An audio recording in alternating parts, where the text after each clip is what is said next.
Hey Sunny Hill, I hope you're doing well.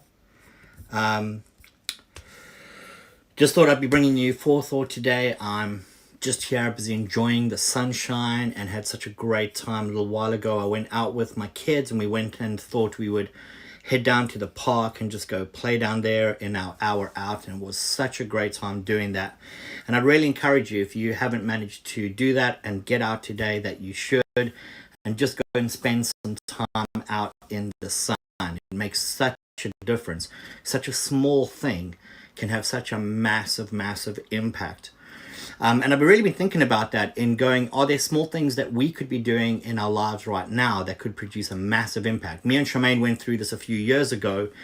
I was busy listening to a blog, and while I was listening, well, a vlog really, of a person online, and then reading some stuff they were saying, they were talking about this concept of busy minimizing things in your life. It was such a small thought at the time, a really kind of maybe 5-minute read, and yet it's made such a massive impact for us in our lives. It's ended up changing us onto a journey that I never thought would be possible, but is where we've kind of ended out from where we set out to do.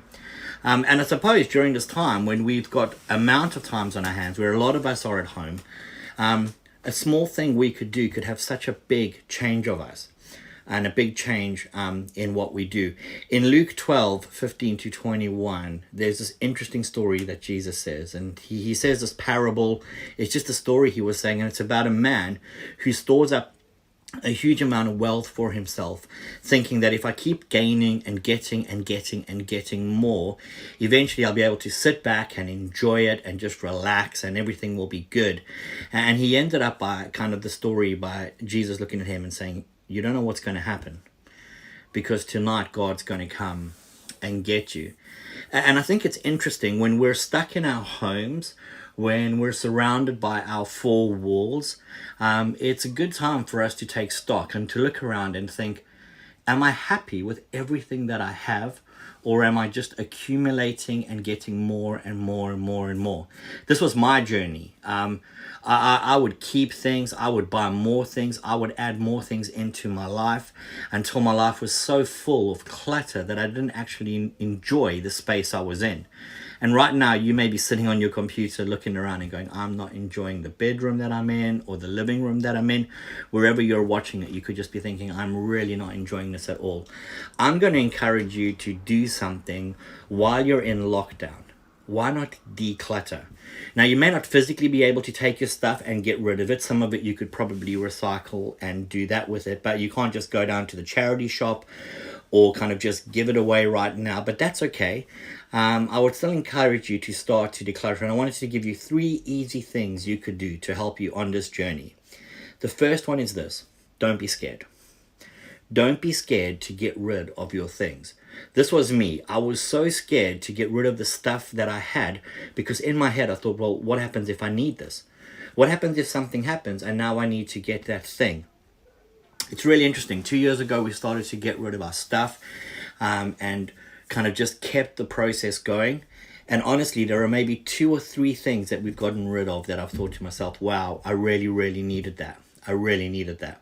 But everything else that we got rid of, we just didn't need. This included all of our kids' toys. We had so many kids' toys, clothes, just a huge amount of stuff. So don't be scared. I would encourage you to just start off on the journey and start to look around.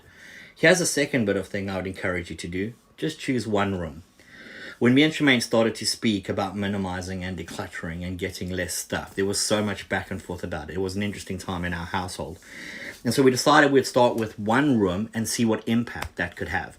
And we chose the living room, the place where we spent most of our time. And so we got rid of a lot of stuff in the place, decluttered everything, decluttered the shelves, decluttered kind of all over the place. We put things for recycling, we threw things out. And we thought we would just do this one room to see what impact it had. And after doing this one room, we sat back down and enjoyed it. And about a month later, we were talking about it.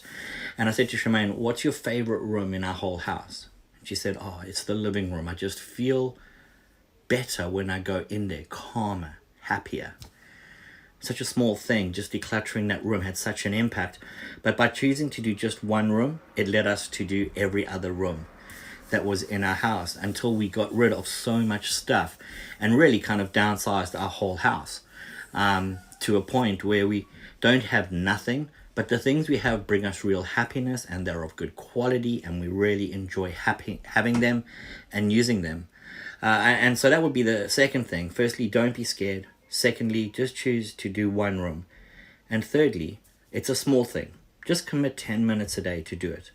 10 minutes to just go around the room and have a look at things and think, oh, that actually, I don't really need that. Or why do I even have this? Or I've got 6 of these items. And then just kind of put them in a box to get rid of. And at the end of this season, you might be able to go down to the charity shop and go, here's a whole lot of stuff that I don't need anymore that you can get rid of. These small things that we do can have such a big impact on our lives. It did for me and Charmaine and my family. It made a massive difference for us. And see, these are 3 small things that I encourage you to do. The first thing is don't be scared. The second thing is choose just one room and declutter a bit out of that. And the third thing is just do it for 10 minutes a day. This small act will have a massive impact on you and on your life. And living at a time when we're all working from home, living from home, can't always go out. What a better time is there to get rid of some of the stuff that's taken up all of the space that we have and ending at a place where we look and we go, wow, I feel calm and at peace in the home that I have. There is no good saving up stuff for a tomorrow. Let's rather live for today, in the now, in what's going on in the best way possible. And so I would encourage you to go out and to make a small change that can have a massive impact. I hope you have a great rest of your day. We look forward to seeing you. We love you. We miss you. And we can't wait to be together in the same room.